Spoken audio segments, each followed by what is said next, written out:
This is water. This is the Osmo Action.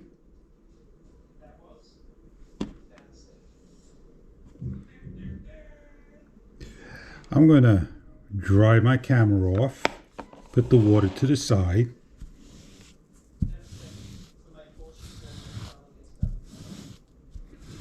Make sure it's nice and dry. This is the DJI Osmo Action 1 door.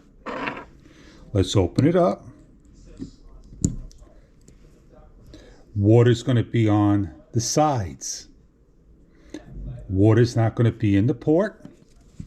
This is the Osmo Action 3 door. That is 100% waterproof.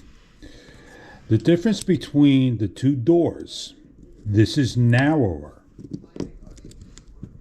It fits on the Osmo Action 3. You can see it's got a little space on each of the side.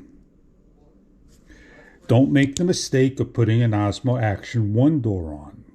But if you lose this door, it's $15 plus $18 at DJI.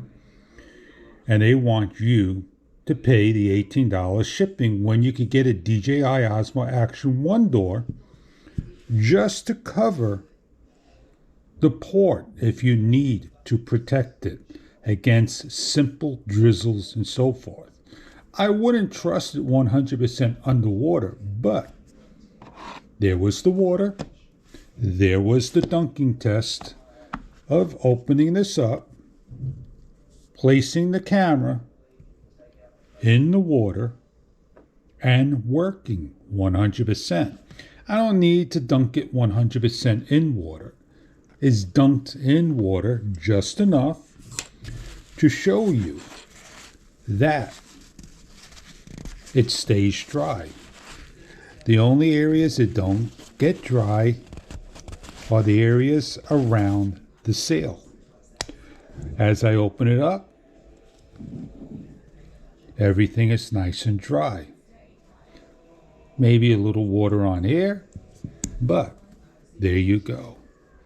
The camera works. Enjoy your DJI.